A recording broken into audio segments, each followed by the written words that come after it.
Hi යාළුවනේ කොහොමද? අද අපි පාස්තා හදමු. ඔව් යාළුවනේ මම දැන් ලුණු ටික මේ භාජනයට දාගත්තා. පොඩ්ඩක් අර වතුර ගතිය යන්න මම පොඩ්ඩක් ඒක බැද ගන්නවා.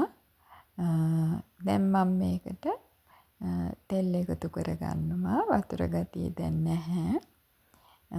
තෙල් එකතු කරගෙන මම මේක හොඳින් තෙලේ පොඩ්ඩක් අඩු ගින්දරේ චුට්ටක් හොඳින් බැද ගන්නවා. ඊට පස්සේ මම මේකට සූදුරු වැට ටිකක් එකතු කරගන්නවා. ඒකත් එක්ක එහෙමම කලවම් කරලා ඒක බැද ගන්නවා යාළුවනේ. ඊට පස්සේ මම මේකට කපාගත්ත ඩෝණු කොළ ටික එකතු කරලා ඒකත් හොඳින් තෙලේ ටෙම්පරාදු වෙන්න බැද ගන්නවා. මෙන්න මේ විදිහට. ඊට පස්සේ මම ජින්ජර් ගාර්ලික් පේස්ට් එකක් ඒකට මේකතු කරලා ඒකත් හොඳින් මිශ්‍ර කරලා තෙලේ ටෙම්පරාදු වෙන්න අරිනවා. දැන් මම මේකට එකතු කරගන්නවා මස් ටික. මේ මස් මැෂින් එකේ පොඩි කරලා තියෙන්නේ. ඒක අපි කඩින්ම මේ විදිහට තමයි අරගෙන එන්නේ. ඒක හොඳින් මිශ්‍ර කරගන්නවා යාළුවනේ. මෙන්න මේ විදිහට. අපිට මේවා චිකන් වලින් ගන්නත් පුළුවන්, එළු මස් වලින් ගන්නත් පුළුවන්. මේක නම් චිකන් වලින් අරගෙන ආපු මස් තමයි මැෂින් වලට දාලා ග්‍රයින්ඩ් කරලා ඒ මස් සුපර් මාකට් එකේ ගන්න තියෙනවා පැකට් වශයෙන්. මම ඒකට සූදුරු කුඩු 3-5 කුඩු, කහ කුඩු, ගම්බිරිස් කුඩු ටික එකතු කරලා හොඳින් මිශ්‍ර කරගන්නවා යාළුවනේ. මෙන්න මේ විදිහට. හොඳින් මිශ්‍ර කරන්න ඕනි. ඊට පස්සේ මම ඒකට ග්‍රයින්ඩ් කරගත්ත ටොමැටෝ ගෙඩි දෙකක් දාගන්නවා පේස්ට් එක විදිහට. ඊට අමතරව ටොමැටෝ පේස්ට් එක පැකට් එකකුත් එකතු කරගන්නවා යාළුවනේ.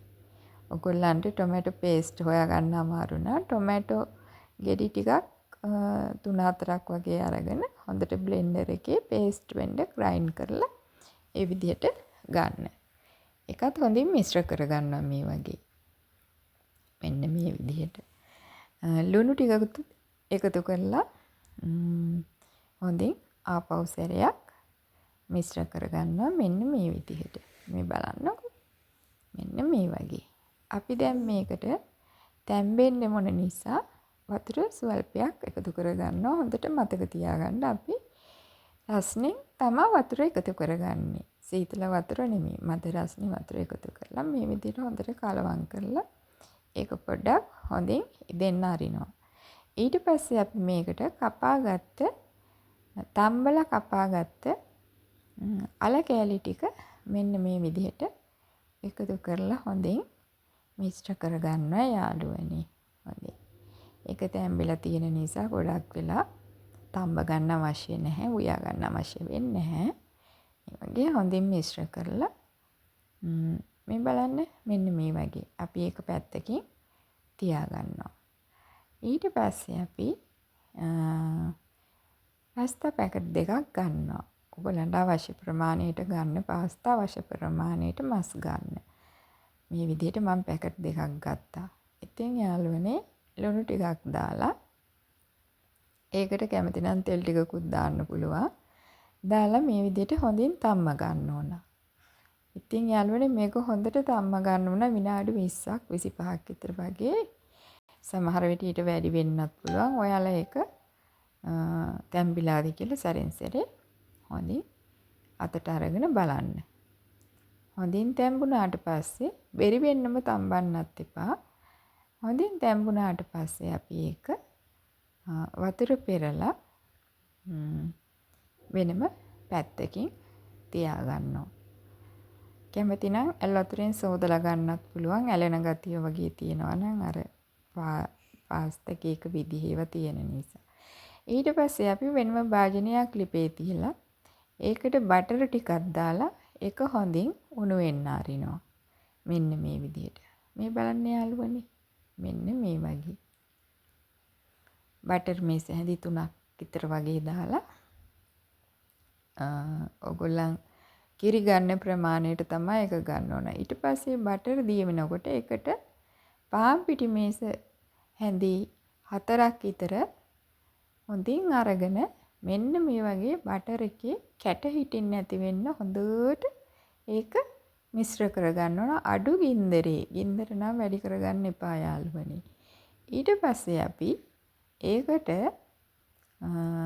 අපි අර කිරි ලීටර් 500ක් තියාගත්තනේ. ඒක ටික ටික එකතු කරන ගමන් තමයි මේක මිශ්‍ර කරන්නේ. එකපාරම කිරි ටික එකතු කරගන්න නැහැ. ටික ටික කිරි ටික එකතු කරන ගමන් ඒක හොඳින් කැට නැති වෙන්න හොඳින් සෝස් එකක් වෙන්න හොඳින් මිශ්‍ර කරගන්න ඕනි. මෙන්න මේ විදිහට. මේ බලන්න යාළුවනේ. මෙන්න මේ වගේ.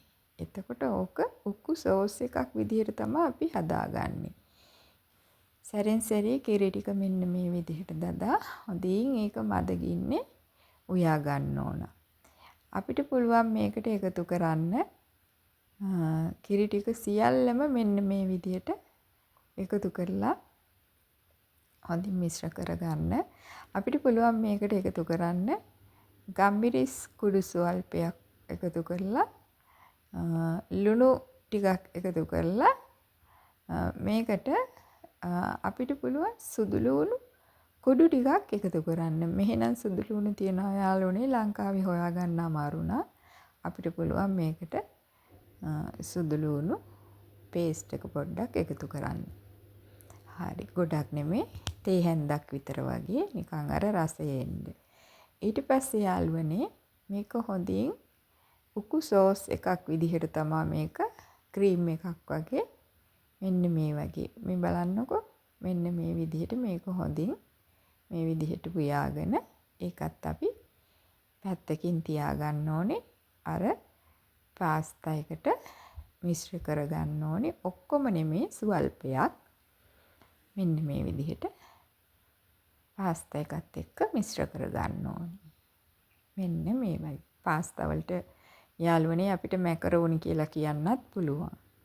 ඉතින් ඊට පස්සේ මේක මම බේක් කරගන්න තැටියට බටර් ටිකක් මේ වගේ ගාලා මම ඒක ලෑස්ති කරලා තියාගන්නවා. ඊට පස්සේ අර සෝස් එකත් එක්ක මිශ්‍ර කරගත්ත පාස්තා ටිකක් මෙන්න මේ විදිහට ඒ භාජනයේ අඩියට අතුරනවා.